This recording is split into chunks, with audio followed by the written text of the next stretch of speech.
We got so much to talk about on this Friday, including something, again, we already know with Geraldo Perdomo being a top 10 shortstop in Major League Baseball.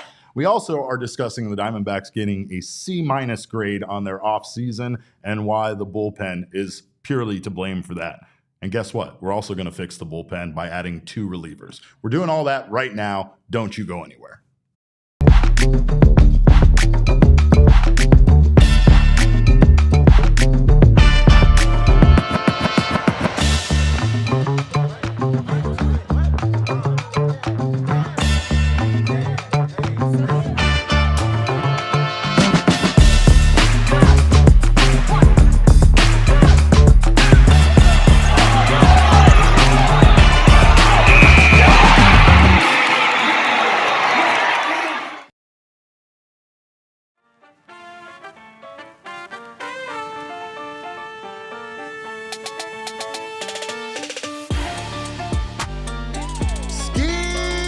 And welcome into another edition of the PHNX Diamondbacks podcast, live from Studio K, presented by our friends at Circle K. It is I, your mayor of PHNX, occasionally known as Derek Montilla. Happy Friday to you all. Thrilled to have you guys here to talk about the Diamondbacks bullpen and their offseason not doing much to help it out. Of course, I'm joined on the ones and twos by my guy and your dog, the one and only Damon Fairall. Great to have you guys here. Damon, happy Friday to you, sir. Happy Friday. Love it, Derek. Can't wait for the weekend. I know you can't. I don't know why, like as if Damon gets a weekend. This man has to work 7 days a week around here. Arizona State, Arizona tomorrow. A little bit of another basketball matchup on the horizon. Can't wait. Meanwhile, I don't know if I've told anybody about this, but I'm going to the Grammys this weekend, and in fact, won't be back in time to host this show next week. So Damon, of course, is going to take over while I go be Grammy guy in LA. Thrilled to have you guys here. Happy Friday to you all. And yes, I know, Damon, you haven't heard me talk about it yet. We have to discuss after the show the fact I'm going to the Grammys. But of course, we got a lot to discuss today, despite there not being much news for the Arizona Diamondbacks. We do have some news, though, and we're also going to take a shot at just casually fixing the bullpen before we get out of here today. But first, we got to talk about Zac Gallen still drawing interest from teams, but it would appear it's less teams than we've been discussing. As mentioned here, overall, Zac Gallen has been tied to the Arizona Diamondbacks. We know that is nothing new. We also know he's one of the top remaining unsigned pitchers out there. There's not a lot of unsigned starters. Some of the ones that are available have, I guess, issues tied to them, Damon. Would that be safe to say? It's either behavioral issues like what happened with Framber Valdez. It's also Valdez being tied to a draft pick. Zac Gallen here having a down season, also being tied to a draft pick. Or some of the other names that are available on the market just kind of being older guys, right? Like Chris Bassett and some of the other names being closer to 40 or 40 than you would like as far as adding a starting pitcher to your lineup. But that does not mean Zac Gallen is without suitors. And, of course, we have some news here from the New York Post from Wednesday that there are 3 teams still in the race for Zac Gallen's services as far as checking in and still trying to see what Gallen would sign for. Those 3 teams are the Diamondbacks, the Cubs, and the Orioles. So it would appear the Dbacks are still in on a Zac Gallen reunion. The Angels and Padres were both interested. I kind of had the Angels pegged as a potential landing spot for him. It seemed to make sense. I know he was also tied to the Cubs, Damon, in a way too early report on social media where he was, in fact, signed by the Cubs, and then later it was revealed that he was not signed by the Cubs. But again, I still feel like adding Gallen doesn't make this team worse. I still think, though, if you're talking about paying Zac Gallen $20 million plus for the 2026 season, there are better ways to spend that money that will make this team far more complete than adding a 6th starting pitcher.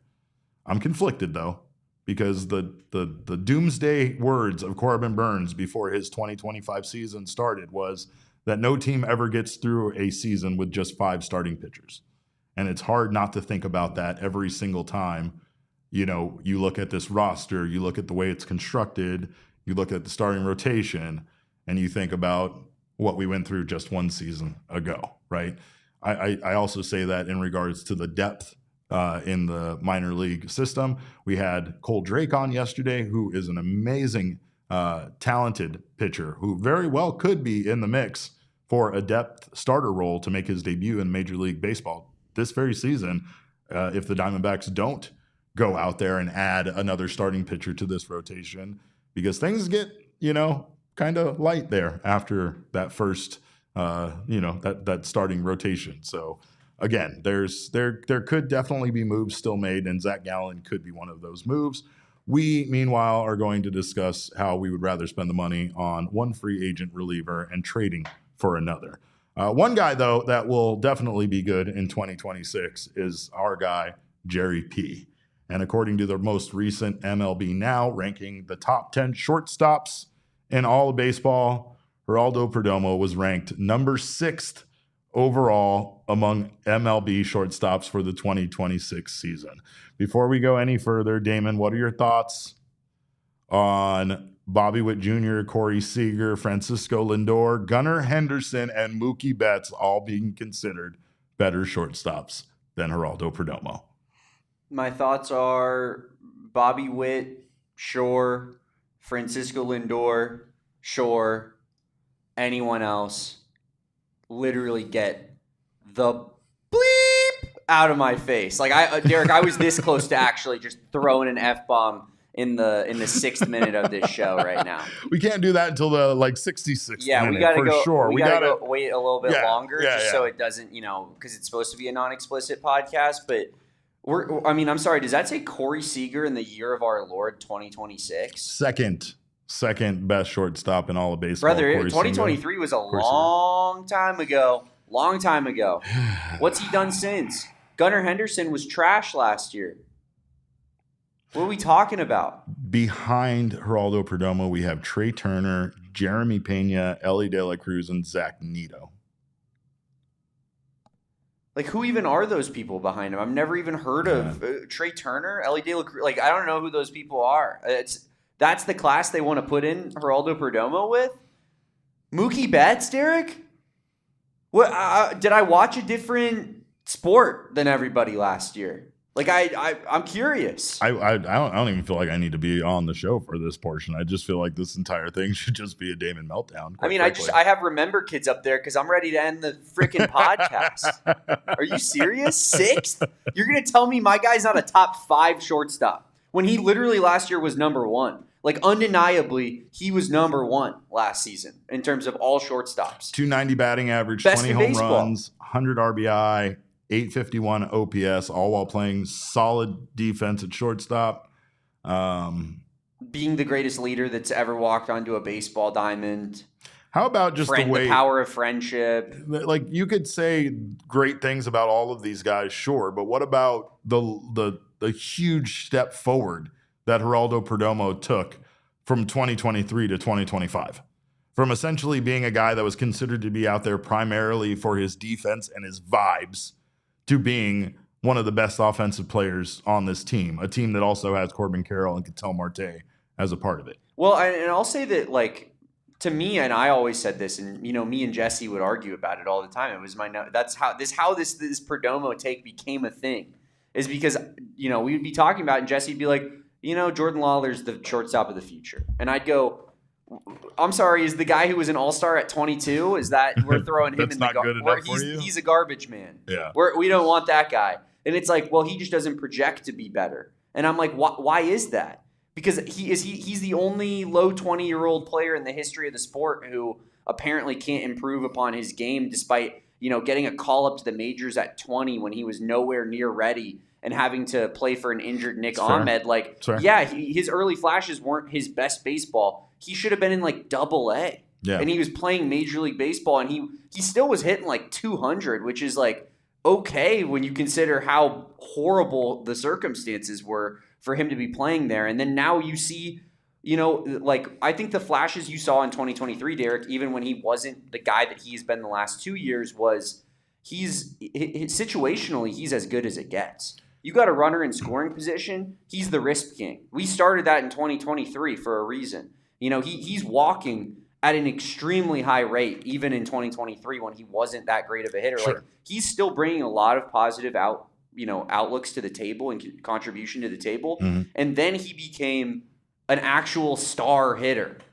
And you're now all of that intangible stuff that just led to winning and that we all know was like very much contributing to that 2023 run of just him hitting ninth and getting on base for Corbin and Ketel constantly and all of this over and over and over again consistently. And now he's added some power production. Now he's added a little bit better of a bat. And I find that shocking. I think he's not the big sexy name that people want to talk about because he plays for the Diamondbacks and because he wasn't that hyped up of a prospect. But man, I mean, there's no world where he should be lower than Corey Seager or Mookie Betts in particular. I'll tell you why. I'll tell you the methodology behind, because they have explained it when you watch the broadcast and they do it. They don't dwell on it too much, but they do kind of dive into what they look at to determine this list. And Cesar in Arizona says there's only one Perdomo, but that's not even true anymore because there's another. There's a Geraldo Perdomo. So we have much two. As we'd love to say there's one, we're aiming for two. We're aiming for this many, Eric. Damon wants a Geraldo, Geraldo starting pitcher that goes out though and throws 105 on the mound. But what I will say is that the big thing holding him back on this list is the track record. That's it. Because, again, this doesn't just look at one season. It looks at their career. It looks at the overall track record. And while you might be correct in your assessment of his early career, it's just that he's really only had one season where he has been a breakout star like this. I mean, 7 WAR season, 100%. Oh, for sure. Because that's a ridiculous amount of WAR to compile in a single season. But that's what I'm saying, though, is like if you're just looking at 2025, it's hard not to have him as a top 3 shortstop in baseball. But he sits at 6 because analysts have to interject past season performances and just a track record overall, right? He doesn't have the same track record compared to guys like Corey Seager or Francisco Lindor, but it doesn't change the fact that he is one of the most complete shortstops in baseball right now. He is a player that's contributing both offensively and defensively. He is a leader on the diamond. And on top of being a leader, he is a guy that legitimately is a joy to be around. I feel like he is a guy who just is infectious with his attitude and his love for his teammates. Yeah. You know what I mean? He might be the heart and soul of this team, and it would be hard to say anything otherwise. I want to say Corbin Carroll is, right? But Corbin Carroll just goes out there, and the way I see Corbin is he's a great teammate, and he loves his guys, right? Absolutely. That's why you see all these pictures on IG with Gabby and with all his friends. But Corbin just does it quietly. He leads by example. He's definitely not the vocal leader that Geraldo Perdomo is. But again, when you factor in the way he had Marte's back during all that he went through, when you factor in the way he himself led by example, you factor in how we've always discussed he's the first guy out there to cheer on and give his starting pitcher or relief pitcher a pep talk on the mound. I mean, he is him. He is everything to this team. And I think that's the reason why it's hard for us to look at this list and see Perdomo as anything less than 3, you know? I mean, well, and that's the kind of stuff, Derek, I think that why I've personally always valued Perdomo, and I think others in this fan base have too, is even when he was 23 in 2023, he's not an established player. At that point in his career, he has 0.9 WAR in 2 seasons. And he's the defensive captain out there on the field in the pitcher's ear every single play because that's just who he is. That's what makes him the player that he is because he does bring this type of intensity to the game in every single pitch, every single moment, right? And that's why he's the player that he is. He's not probably the most uber talented baseball player you've ever seen in your entire life, but the dude just wins games, and all he does is show up for you in the moments that you need him to. I mean, he had 3.5 WAR in 2024. I would venture to guess that that's more than Mookie Betts had last season. Yeah. I don't know how far back of a body of work. It's not actually better than what Mookie did last season, but I just don't know. I guess what they want out of Geraldo Perdomo.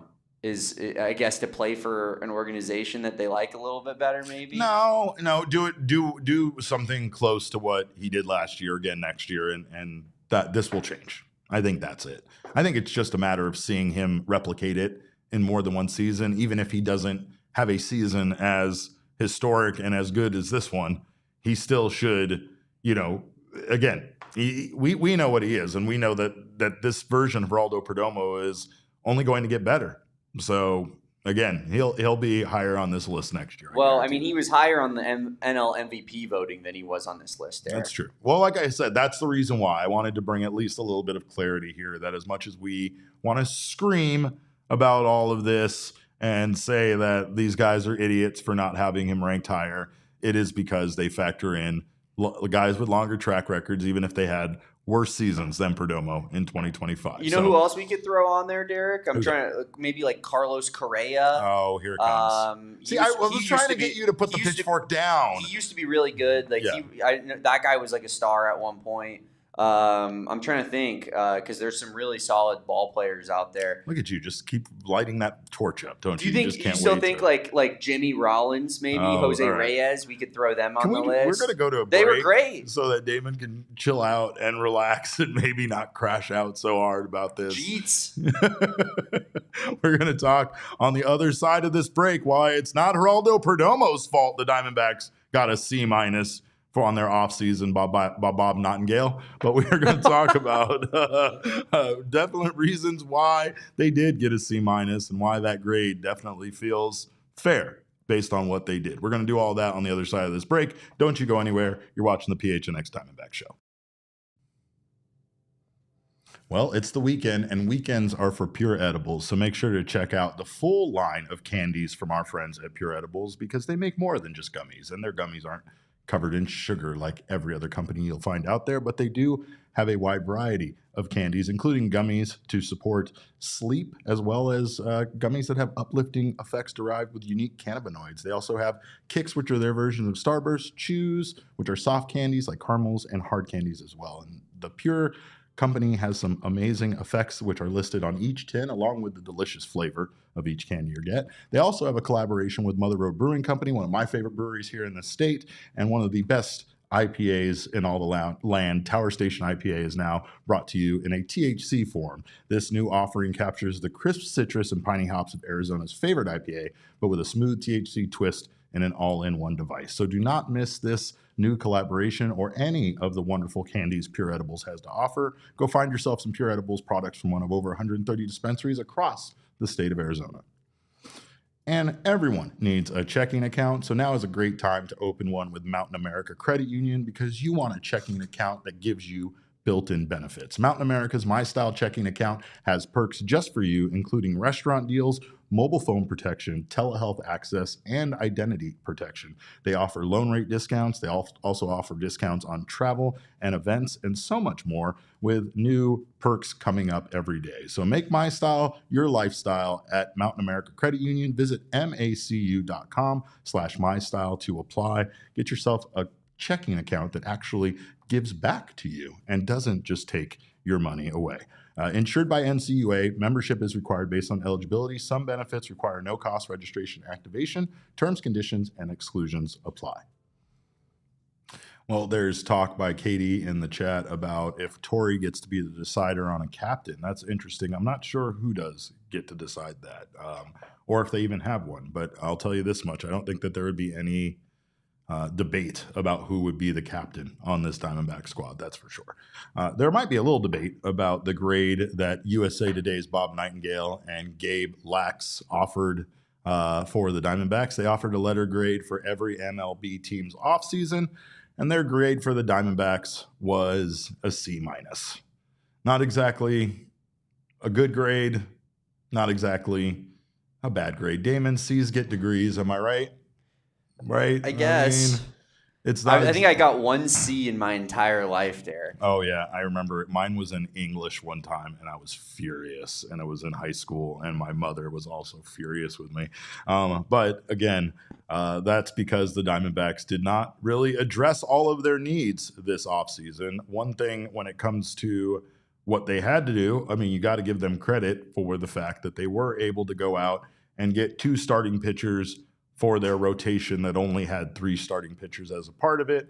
And they were able to acquire both of those guys for less than $30 million. Balling on a budget for sure with the concept, I guess that's the best way you can phrase it, of the Diamondbacks only having $35 to $40 million to spend this offseason.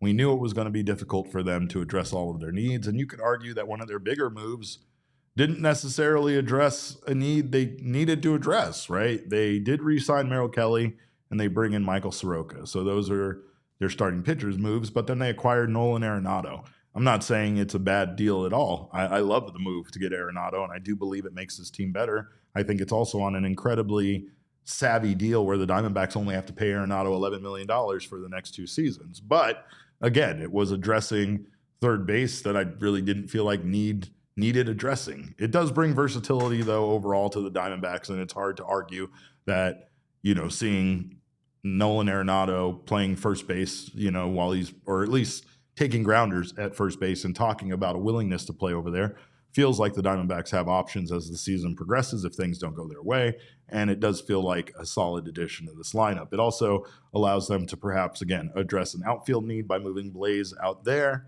And again, they bring back James McCann. But that's what they did. They took a flyer on a starting pitcher in Michael Soroka, a chance to improve their starting staff. But again, a chance. That's really what it comes down to. A chance to improve. And there's a lot of unknown there when it comes to Michael Soroka. There's also a lot of unknown when it comes to the rest of the starting lineup, and entirely too much unknown when you talk about the bullpen additions, right? They did bring back, of course, Taylor Clark, and we know that he had himself a good season last year with the Royals, but that still seems also like it could be an outlier if there's not a proven track record of success that makes you feel like the Diamondbacks got a solid reliever in Clark, right?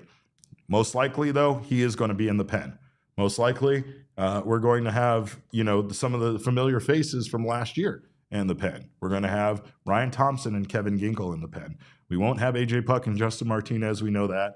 But the Diamondbacks did add, as I believe you guys were talking about in the chat, Derek Law, right? That is a guy we talked about yesterday who has been added on a minor league deal and very well could be a part of the bullpen considering his track record. He missed all of 2025 due to an injury, and there's a lot of uncertainty there, but the Diamondbacks do get him on a minor league deal. They also get Jonathan Loaiziga on a minor league deal as well. So those are 2 sneaky good additions that could find their way into the bullpen. But outside of the addition of Taylor Clark and 2 minor league signings with major league experience, the lack of reliable late inning pitching is the reason why this team got a C- and absolutely should be. That I feel like a C-, Damon, is a pretty fair grade for what they did this offseason, or the lack of what they did. They still have first base to address. They still have outfield depth to address. In fact, their outfield depth only decreased by trading away Jake McCarthy. So overall, it doesn't really feel like they did enough to get more than a C here. You might be able to argue a C or a C+, but I can't imagine you arguing me or getting me to agree to this team having a B or higher. Yeah, I mean, it's hard to feel like that we're just like checking boxes. You know what I mean? Mm-hmm. We're conceding a lot, Derek. We're conceding, we don't have a DH. Well, I guess it's Adrian Del Castillo. Oh, we don't have a first baseman. I guess it's Pavin Smith. Oh, we didn't bring in another starter to, replace Zac Gallen, a top-line guy. I guess it's Michael Soroka. I mean, those guys, those options aren't necessarily ones that are going to fire you up and make you think that the roster is in a place that is like undeniable. Last season, I think we were looking at our team in around the diamond going, Gabby, Naylor, Cattell, Jerry, Gino, Gurriel, Alec, Corbin. Like that on paper, you're sitting there and you're like, unbelievable. We're the best. This team is so complete. And then you look at the rotation, it felt very similar. It's just, it feels like we've cut some corners here. Obviously, payroll was gonna have to, probably be lowered or be about what it was last season, and it feels like they're still a long ways away from, on paper, feeling super comfortable with the roster that you have in place right now. So I think, you've done enough to bring back Merrill Kelly and get Soroka, and you have a full rotation, and you got James McCann for backup catcher, and that's pretty nice. And, there's some decent moves here and there. I like the Arenado trade, except, is like, I guess, for $11 million over the next 2 years, that's a solid deal. But outside of that, you still have a lot of holes that you haven't filled, and a lot of internal development that you're banking on from players that have not shown that before. So. Right. There's some comparisons being made here, like by Ernesto, when it comes to the bullpen that, much like the Suns team, right, that nobody thought very much of. I'm rocking their book jersey today. These are young guys, and maybe sometimes when you let the young guys play, those young guys will become the future of this team and could be very good very fast. I don't doubt that the Diamondbacks don't have some very capable arms in the bullpen. But again, this assessment is an assessment of what they did to improve this team. And as you said, Damon, as much as we want to sit here and harp on the bullpen and the lack of additions there, they also didn't add a first baseman. They also didn't add a DH. They also didn't add an outfielder. And they still only have 5 starting pitchers, which still feels like, after what occurred last season, not enough starting pitching, right? Nightingale and Locke said here in the piece, Arizona did enough to stay in the conversation, and you could argue that they did far more than some of the other teams in the NL West, but didn't make that sort of impactful addition, especially in the bullpen, that would meaningfully improve its chances of contending in 2026. So the C- grade reflects a mix of moderate roster improvement, but still some gaps in their roster, especially in late inning pitching, that could keep the Dbacks from taking any kind of step forward to contention. And yeah, I kind of agree with that. It's hard not to. But we do have 2 guys, and all we need to do, Damon, is add 2 relievers. That's it. I'm not sure how we free up the roster spots to do that. One guy is a free agent, one guy we would have to trade for. But we are going to talk on the other side of this break about how we can fix the bullpen simply by adding Jojo Romero and Danny Kalum. And we're going to do that after we talk about Smads. We're going to do that on the other side of this break. Don't you go anywhere. You're watching the PHNX Diamondback Show. Well, I'm not going to stop talking about going to the Grammys. And one of the things I would love to multiply is my trips to the Grammys. I would love to make this an annual thing, but unfortunately, you kind of got to know somebody that's nominated to do that. But Arizona Lottery wants to help multiply the wonderful things you want to do in life with their new multiplier scratcher tickets. Multiplier scratchers could multiply the good things like vacation time, relaxation time, and celebration. Also, it could multiply the number of cars that Damon and I have in our garage that are functioning, because with over $270 million in prizes, you could win big enough to do more of the things you love in life. Multiplier tickets start at just $1 and have prizes up to $5 million. And of course, that would get me a whole lot of trips to the Grammys for sure. With access to over 3,500 retailers across the state, you can play whenever and wherever you would like. Love to play with Arizona Lottery. Must be 21 or over to play. And we are hat guys around here. This entire office is filled with hat aficionados. That's why we all love Branded Bills. They have partnerships with over 40 universities, including our ASU Sun Devils and the U of A Wildcats. They also have a partnership with the Phoenix Suns, who just dominated the Detroit Pistons last night. So, of course, if you love hats, got to check out Branded Bills' website over at brandedbills.com. They not only have those sports teams, but they also have some fine Arizona hats that just celebrate this great state we live in. But most importantly, if you are a company that wants your brand to stand apart from the crowd, look to Branded Bills to help you do that. Branded Bills has you covered with the best custom headwear. Start your order and their dedicated team will help you create the exact custom apparel you need. Whether you need snapbacks, truckers, fitted hats, beanies, or tees, Branded Bills has you covered with both performance and style. They're a local company from right here in Mesa, Arizona, which always feels good to partner with. So head on over to brandedbills.com and use our code of BBPHNX for 15% off your first order. Well, not exactly breaking news, but right before we started the podcast, we got word here that Alek Thomas will be a part of Team Mexico once again in the World Baseball Classic. So that's a lot of fun. And yet another Diamondback joining the WBC. I love it, Damon. Thank you. Give me some air horns. Give me that for Alek. Cool for Alek. And again, it's another chance for meaningful at-bats for one of our players during, essentially spring, a little bit more meaningful than playing in spring training games. But we got some bullpen issues to address, and there are not a lot of options left on the market. There's not a lot of free agent options left, nor are there really very many options to trade for. However, the Diamondbacks did just pull off a pretty one-sided trade, if you want to argue that, where they got Nolan Arenado from the St. Louis Cardinals. That appears to be an organization that is rebuilding towards the future in a massive way with the amount of money that they have spent simply to get some of their older veteran stars off of their team, including Sonny Gray, Wilson Contreras, and Arenado. And so while they're currently having a fire sale, we figure, why not get us a reliever from the St. Louis Cardinals? And that reliever could be the savior of the Diamondbacks bullpen. That would be Jojo Romero. I know a lot of people have been talking about him. And again, this is something that the Diamondbacks absolutely could use. Another left-handed pitcher for the bullpen, a good lefty. And right now, the Diamondbacks bullpen, probably one of the biggest problems is how heavily they lean to the right-handed side of things.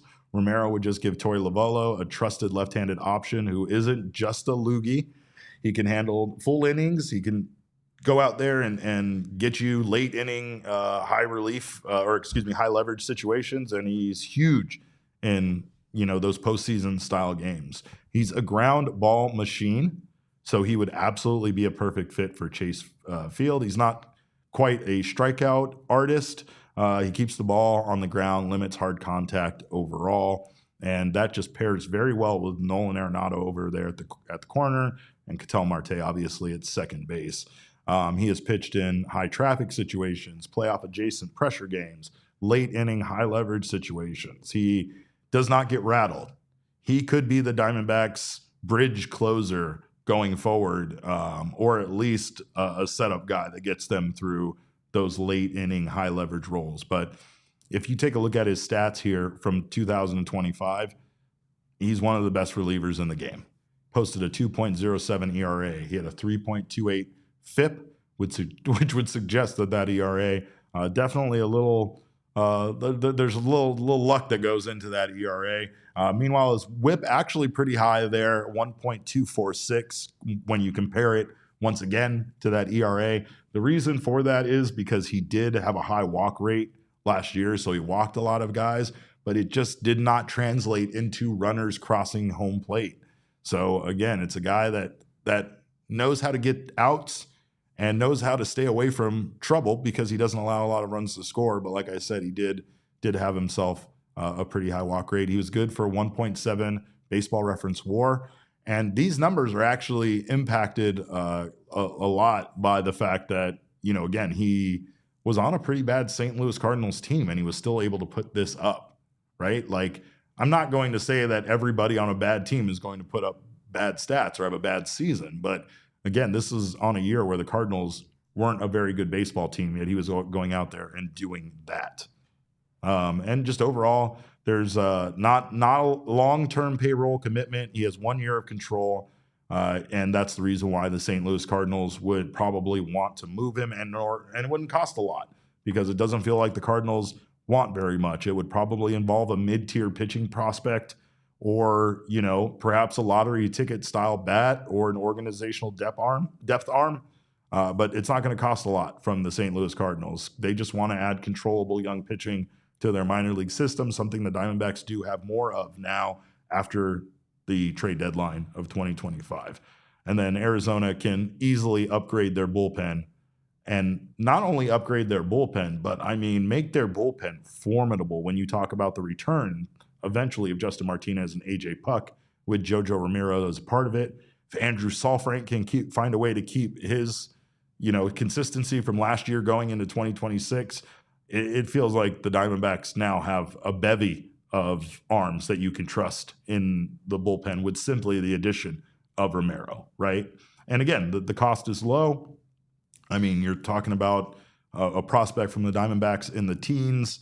And meanwhile, again, Romero for the St. Louis Cardinals is not going to be a long-term part of their plan. So that 1 year of control is really what the Diamondbacks are seeking as far as getting through the 2026 season. as far as this goes, they really need to find a way to just add one more piece at least to this bullpen. If they could find a way to add JoJo Romero, then again, it's not going to cost them a lot.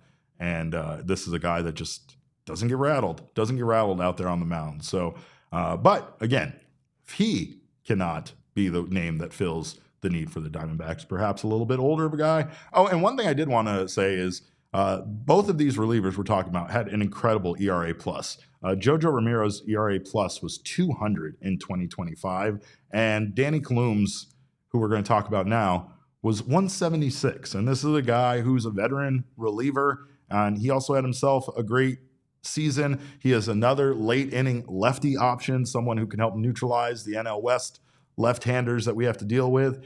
And again, like Romero, he's a guy that does not panic in high leverage situations or when asked to face more than one batter. He's not going to go out there and just do the, we have you out here to face essentially one guy, even though it's three guys worth of work. Put up some incredible stats there in 2025, including a 2.30 ERA, a 1.163 WHIP, a 3.30 FIP, and a 1.4 baseball reference WAR. Again, this is a guy that actually had a pretty bad stretch with the Texas Rangers after he was traded from the Twins to the Rangers, much like Merrill Kelly. Apparently, guys go to the Rangers and suddenly become bad. That's no after no 2023, of course. After 2023, son of a bitch. Not before. Yeah, but again, a local guy went to Chaparral High School in Scottsdale. Might know Kenny. Come on home, Danny. You can come on home. Also, he's probably in the age that would know Kenny, right? I feel like that would be the case. Also, his nickname is Frenchie, and if you don't know this, my dog Cosmo, he is a Frenchie. So Frenchies mean everything to me, and I already love Danny more than I could any free agent pitcher that I've ever met. I mean, he's just another. What if there was a pitcher named Cosmo? Oh God, I would throw all the money in the world at him. But this is a guy again. There's this weird Chase Field effect for both of these guys being lefties. Both of these guys are ground ball pitchers. Colum isn't a fly ball adrenaline junkie. He gets weak contact. He makes batters take bad swings. He makes hitters feel uncomfortable. And again, it just feels like overall playing in a ballpark like Chase Field for either him or Romero would result in less damages on mistakes, fewer cheap home runs than he experienced, especially there with the Rangers. And it just might be a better environment than people realize for Colum. And you look at those stats, and those stats could perhaps only get better. This isn't just about stuff. It's about stability for the bullpen. And that's what he and Romero brings. In Colum's case, he brings years of major league experience. He brings postseason experience. Again, a calm presence in high leverage situations and someone that some of the younger relievers can, kind of lean on. Again, without him being as big of a name as some of the other pitchers that were available on the free agent market. He kind of slipped through the cracks here. And now that the relief market seems to kind of be at a standstill, as well as free agency has come to a standstill. I feel like, Damon, we have done an entire week's worth of shows now where we didn't have one free agent move to truly talk about around baseball. It's crazy. No, we haven't. So it's been a disaster. This is getting to the point where we are 10 days now, 11 days away from pitchers and catchers reporting, and when it comes to that, pitchers specifically want to be in camp by the time pitchers and catchers report. We saw how much Jordan Montgomery, when he was a late addition to this team, discussed how that late start impacted his season. And we'll never really know what he could have been for this team had he been given a normal offseason, a normal camp, a normal spring training, right? And when it comes to, again, Colum, he's a 1-year low-risk kind of ad. You could add incentives that improve his contract and give him more based on performance, and overall would allow the Diamondbacks to protect their payroll flexibility and perhaps still add a first baseman like Paul Goldschmidt or even a Ty France, right? And again, this isn't going to cost you nearly as much, so it's not as high of a risk as some of these other guys potentially were for the Diamondbacks. Could you imagine if they signed Devin Williams and he was as bad for the Diamondbacks as he was for the Yankees last year, and they pay him what the Mets are paying him? Like, that's not something that this team can afford to do. This isn't going to be a flashy addition, but it's the kind of move that looks way smarter in August than it does right now in January. So I don't hate the idea of adding either one of these guys. But Damon, let's take a look before we move on at their Baseball Savant pages, because first we got Jojo Romero and his Baseball Savant. Isn't that hot? Not bad. Don't you feel the heat radiating off of that, Damon? Yeah, it's not bad at all. I mean, that's a lot of red, Derek. And again, he does not get high strikeout rate. He doesn't get a lot, as you can see there. Like, what is that, 9th percentile for chase rate? And again, like 8th percentile for walk rate. That extension is crazy. It's crazy. The worst extension in the league. I know. Like, literally, no, like, not even joking. He's the worst extension in the league. He's a little stubby guy, and I love him for it, right? But again, I don't care when the results are the rest of this, right? Like, again, I don't care if you walk guys. You said it before we got on air. Mike Hazen doesn't typically like guys that walk guys. But this is, when you look at the rest of this, how do you not risk that walk percentage for a guy that's going to give you these results and an ERA of 2.07 and an ERA plus of 200, which is literally double league average, essentially, for an ERA plus? Yeah, I mean, you could tell here he's just not getting hit very hard, is he?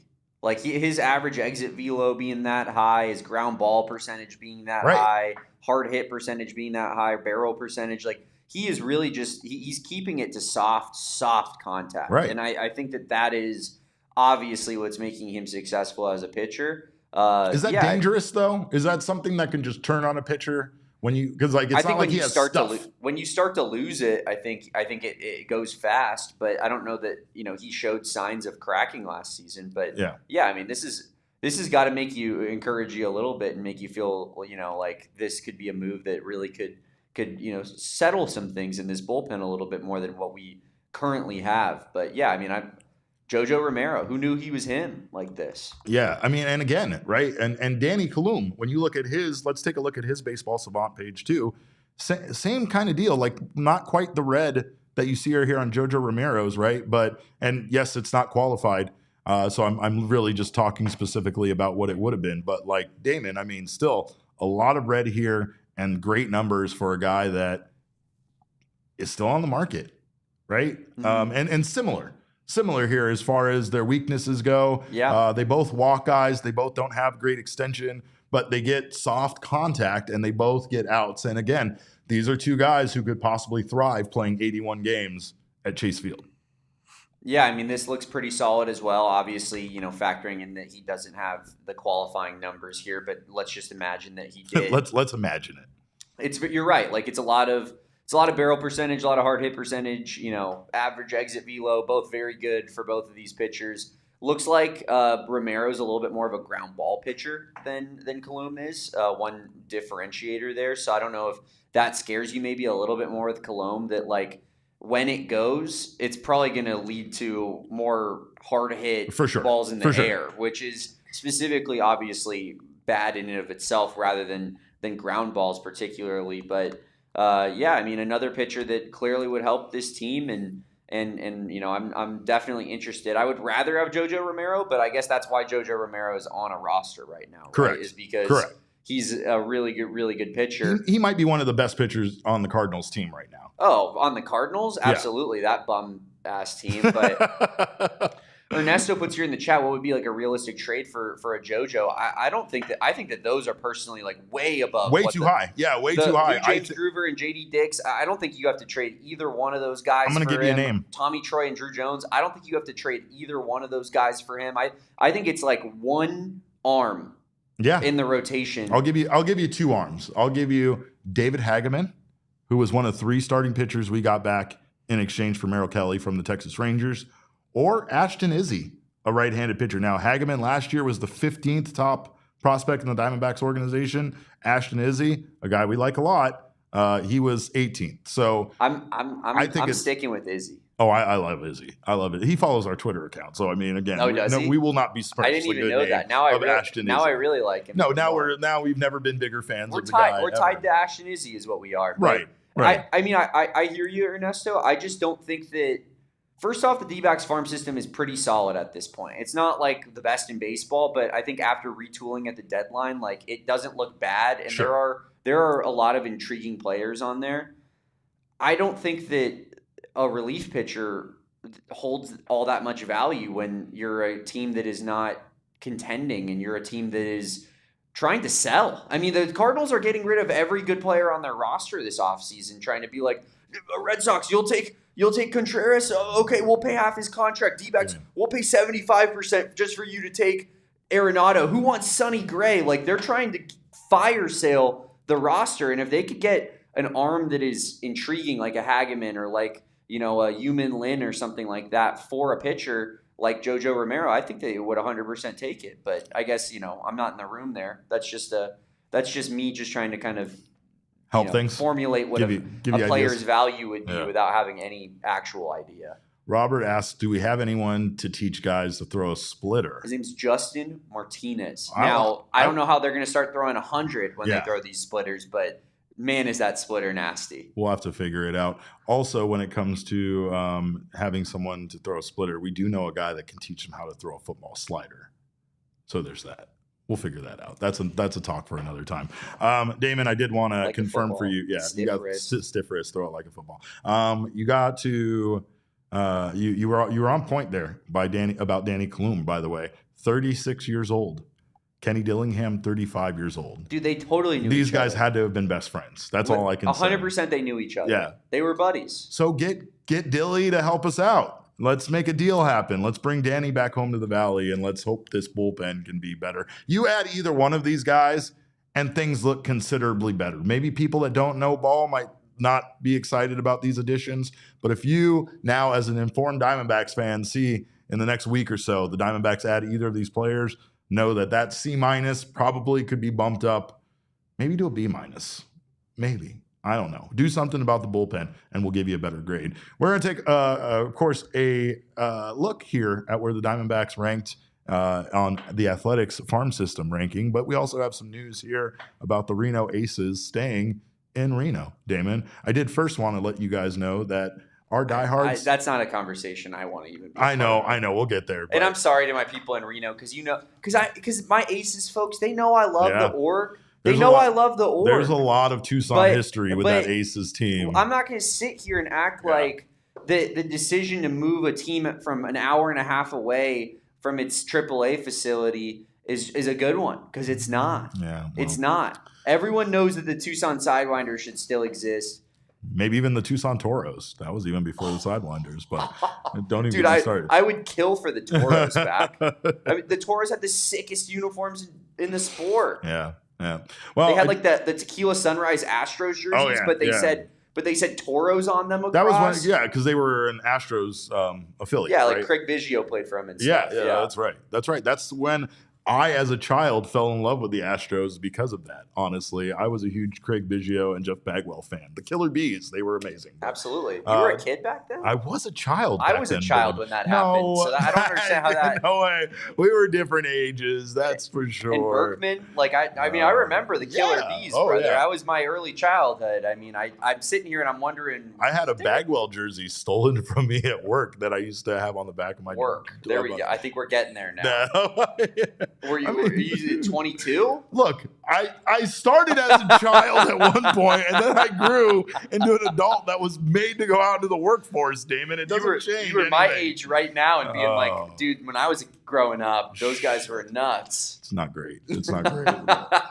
I do want to acknowledge the group of fans that we call diehards. You guys are amazing. We love you, and we thank you so much for your support. Whether you're a diehard member, supporters club member, subscriber to our YouTube channel, or you're just here to tell me how much you like or hate my mustache, I appreciate you. I thank you for sharing your time with us. And of course, if you have not signed up for a diehard membership yet, you can do so. You get great exclusive content, great stuff we're bringing you in 2026. We also have our PHNX Lounge, which is the exclusive place to talk Arizona sports on Discord with all of us PHNX personalities and other fans. You also get a free t-shirt as well as 20% off merch and 20% off of events. So head on over to gophnx.com and prove your fanhood by becoming a PHNX diehard today. Dbacks appeared on the Athletics farm system ranking of, I believe this was yesterday or perhaps it dropped today, but the Dbacks were in what they considered to be tier 4, Damon. They were ranked 14th overall in Major League Baseball. So right in the middle. What was that on? I'm sorry. 14th. 14th out of what, though? I'm saying what's the out of 30, out of the entire. No, I understand that part. I'm saying what's the ranking? Oh, for farm systems. Got you. Look, I missed that watching the show don't pay attention to me. No, I missed that part. I heard you say 14th, and I was like, okay, 14th out of 30 for what? Like, yeah, you're like bullpen, starting pitching. No, I missed the farm system part. Yeah, that's what I was trying to say. Like the farm system, I think before last trade deadline was in the 20s, and now it's in more of that middle tier range where it's not the best farm system in the world, and we definitely don't have like the top end talent that you think you would probably want in a farm system because we only have obviously one top 100 prospect. But I think that the collective is pretty solid. Like there's like 20, 30 guys that are really intriguing in this farm system, I would say. I mean, and again, it was mostly Mike Hazen's focus on improving the pitching in the farm system, and you could argue that he definitely did that. In fact, he did such a good job that a lot of the pitching prospects he was picking up last year just immediately got called up and added to the bullpen and the major league roster because of the need of anybody with a pulse and an arm that worked to be in the bullpen for the Diamondbacks in 2025. But right now, their system is loaded with hitters, and there's no doubt about that, including a couple of catchers and rookie ball and their usual cornucopia of undersized guys who can really hit, according to The Athletic. They also said that the Diamondbacks farm system improved, as we said, with an infusion of 3 potential starters in the Merrill Kelly trade. So the biggest problem with the farm system is being that the 2021 through 2023 draft classes really haven't panned out, leaving a gap in their system that they have refilled through some trades and better drafts in the last 2 years. Mike Hazen, I've been saying this. I feel like Corbin Carroll is building a lot of goodwill for Mike Hazen's draft classes of like fair. if we didn't have that guy and that hit at like, what did we get Corbin at, like 15? Yeah, he was right there. Which is unbelievable. I mean, what a draft pick, right? But outside of that, like we were like very much hanging our hat on 16th overall. Alec Thomas is going to work. That's a good, and you're like, he's on the team, but. We were pumped about Drew Jones. Drew Jones was supposed to be a big hit. Yeah. I mean, you're looking at Slade Caldwell. Like, he's being thought of way less as a prospect than what he was when the Diamondbacks drafted him. I know that you can look at that draft class and say that there's not really any other better options, which is true. But Pavin Smith, top 10, like, that's not a good pick. So it's like I'm looking at Mike Hazen's draft history in the light, Derek. I'm holding it up and I'm going, I don't know if this is a real $100 Benji right here that I'm looking at. And we need him to start doing a little bit better on the draft side of things, in my opinion. It's like Ryan Nelson is probably you mentioned that to me the other day. Like Ryan Nelson, 2nd round, probably his 2nd best high level draft pick he's ever had, and we'll give him a hit on that because Ryan Nelson looks like a stud. Yeah. Outside of that, I'm looking at the rest of them going like, I'm not sure there's one player that's really like contributing to helping the team win regularly. You got Jordan Lawler in the 1st round in 2021, followed by Ryan Bliss, who's no longer part of this team. Adrian Del Castillo in the compensatory B pick. Bliss was a part of the Seawald trade, right? Yeah. That was the Seawald trade. I mean, I'll give him a hit on that because that was a trade that helped us get to the World Series. So, and in 2023, I would argue probably not as bad. We added Tommy Troy. We added Gino Groover. We added Caden Grice. We've added Jack Hurley. College bats. Grayson Hitt. So, but then 2022 was Drew Jones and Landon Sims, and it's just hard to say any of this has been a success. But prospects are prospects. Drew Jones meant just so much to this organization. I think he meant so much to this show, Damon. He meant so much to this show. But I mean, the star power that it would bring to Arizona, and just extra notoriety being the son of a Hall of Famer. Like, if he just went out there and made a couple cool defensive plays, everyone would be like, he's literally his dad. Yeah. He's him. Yeah. And you'd be like, he's nowhere as close to as good. But yeah. We're at the point where it's like, is Drew Jones going to make the Major League roster? That's where we are at. Because he has supposedly the defensive ability and the the arm and the speed and whatnot, but it's obviously what he does at the plate, and it feels like if you go look at his splits, throughout his minor league career, every first half of the season he's the worst player in the entire farm system, and every second half of the season you're like, okay, he hit like 300 and like his OPS is like 770, and like there might be something here, you know what I mean? But then it's just right back to the next year of him just being terrible for the first half of the season again. So I think this year for Drew Jones, like I need to see a start that is not just a horrific start to the season. Like I need him to start off in Hillsborough. It's not like he's in the highest level of baseball. Yeah. You're in Hillsborough. Big Jake Franklin's in the crowd screaming your name. I mean, he's gonna support you. Drew. Yeah, he's gonna go crazy for you. He's doing the Stephen Drew. Yeah, and he's sound. And he's big. Oh, we had that. Yeah, well, I know. I know. Well, here, since you're already upset, let me make it worse. The Reno Aces signed a 20-year extension to stay in Reno. So, could you imagine what the Drew Jones, Stephen Drew throwback noise across the whole Chase Field would have meant to this community, to this fan base, to these fans, Derek? Yeah. To me? Yeah. I knew this whole segment, I knew this entire episode was going to upset you, and that's why I didn't warn you ahead of time, because I didn't want you to come in here already sad. But again, moving on to the Reno Aces, now staying in Reno for 20 years. They will remain there for the foreseeable future following a new agreement between the Aces ownership group and the city of Reno. With this deal, the Aces are committed to staying in Reno until 2049, as well as a $40 million investment into the stadium and surrounding area in exchange for receiving full ownership of the ballpark from the city. So the Reno Aces now own Greater Nevada Field, and they will pay $40 million apparently to invest into the stadium and into the surrounding area. So good news for baseball in Reno, bad news for baseball in Tucson.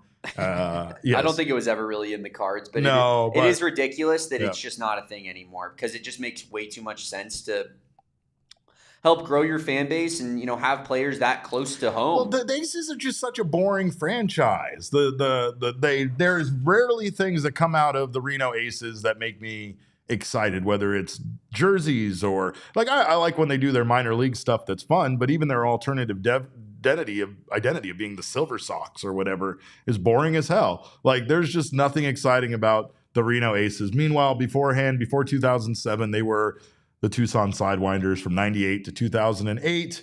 And then before that, they were the Tucson Toros, both names of teams that I would like much more than the Reno Aces. Sick names with just absolutely sick branding. Like they don't know how much money they're losing out on from this guy right here buying minor league Tucson stuff. Like I'm telling you, that might alone.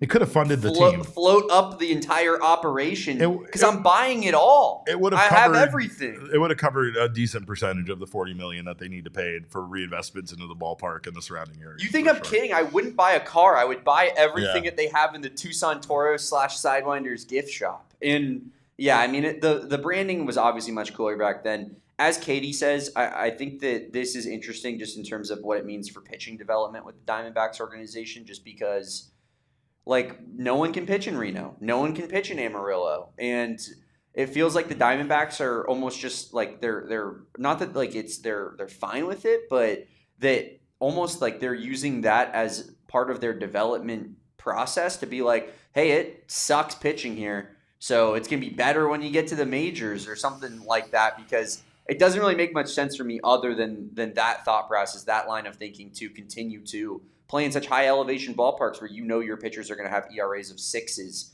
and you could potentially destroy some people's confidences if they don't have the mental wherewithal and makeup to get through that.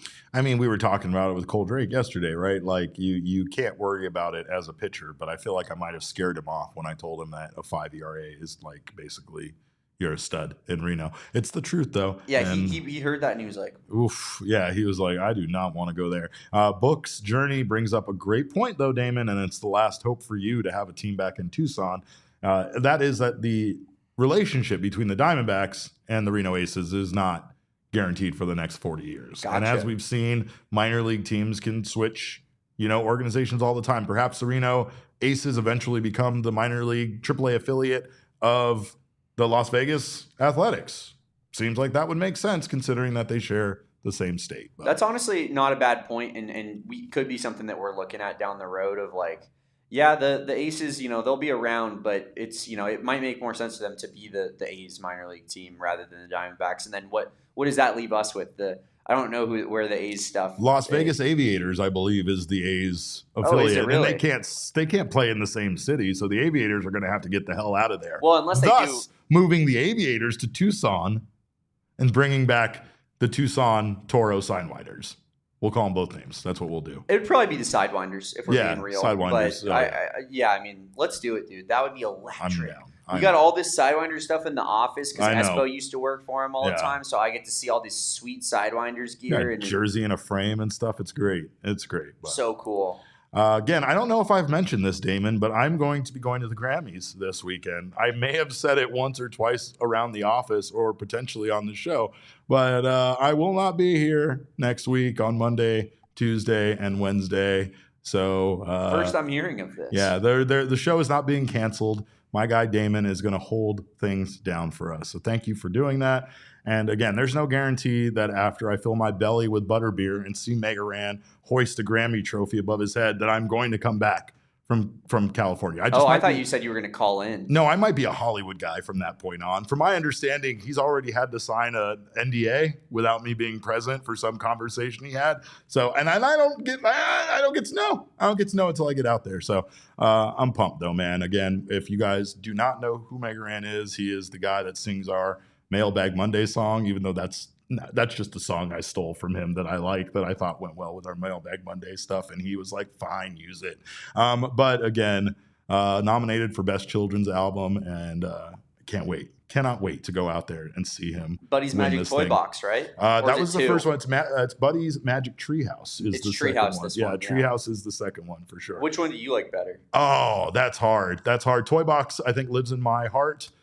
Because it was just so like personal and it was so new, like this Mega Ran and his wife Rachel, they adopted my godson Buddy, and again I get to be a part of his life as his godfather, and like it was all very moving and touching, but it was also like a cool idea, right? Absolutely, the idea that children's music doesn't have to be awful, and it can be something that we as parents can enjoy and listen to with our kids as much as they're enjoying and listening to it, was great. But he made fruit into a hype song. He made brushing your teeth into a hype song. He made waking up into the morning into a hype song. So I will say that the reason I asked that is so that you can go out there and Derek, when he wins, you can go ahead and be like, yeah, I mean, it's a great album, obviously, but I was his more underground stuff is kind of. I'm a fan of his original stuff. See, I've been around since the beginning, and yeah, the first one was a little bit better. For sure. You could start being a snob at the Grammys and be like, you guys just don't get it. You just guys don't get it. You haven't listened to his entire catalog. I guess I'm just a little bit more of a music guy. Do you know you'll know his Pedro song about Pedro Pascal? I mean, I guess I'm just the one that's been around for a long time. But it says no parent podcast. I will say this, that we're throwing a party. No Derek here. I'm down Rager. for it. I'm kind of mad that we don't get to throw parties while I'm here. That upsets me more than anything. But I will also say that if I pay the amount of money I'm paying to go to the Grammys just to watch them lose, I've compared it to going to the Super Bowl to watching your team lose the Super Bowl. I might not be happy. I might be demanding my money back from the Grammys people. But again, we're thrilled that we had our guy Damon. Kevin, who beat me up on the last time we did a podcast together, he's going to be on this show, back on this show as well as some fun guests next week. We got lined up. I'll let everybody know because I worked it all out yesterday. We got Dalton Feely on Monday making his return after a long off season here. We'll get Dalton's thoughts on what the Diamondbacks have done and haven't done this off season, and I think we'll probably make that one into a little bit of our own off season grades position by position. And then on Tuesday, I'll have Alex D'Agostino of Sports Illustrated, Dbacks on SI, as well as writes our newsletter. And Alex will hop on with me, and we'll discuss whatever is prevalent in the news. And then on Wednesday, we got the man himself, Big Jake Franklin, Hollywood Franklin. And apparently Big Jake is. He told me he's set to sit courtside at the Blazers game that night. So he's sparing a little bit of his time with us on a Wednesday afternoon to talk some D-backs baseball, and then he's gonna go put on his Hollywood shades and forget that we ever existed. Must be nice to have that kind of money, Big Jake. Seriously, courtside. Seriously. Damon and I are in the nosebleeds. Could use a car. I mean, yeah. Big Jake's got courtside season tickets at the Blazers game, and I got freaking no vehicle I'm going around in. Gonna ask him maybe if he could share some of that money with me, but we'll see. For sure. Well, we thank you guys for your time. As always, you can follow us on Twitter and social media. I am at cap_caveman with a K everywhere. Damon is at Damon Dog with a DAWG at the end, and we're all Damon's dogs. Bark, bark. Our show is at PHNX_Dbacks, but as always, all roads lead to at PHNX_sports on Twitter, Instagram, and Facebook. We love you guys. We appreciate your time. I will see you next week. A long time from now. Again, maybe. We'll see. That's up in the air. But until then, guys, have a wonderful weekend. I need everybody to cheer really hard for my guy, Mega Ran. And of course, remember, kids, baseball is fun, but it's so much more fun when you can ride on your friends' coattails to fun events like the Grammys. We all silly like the mayor.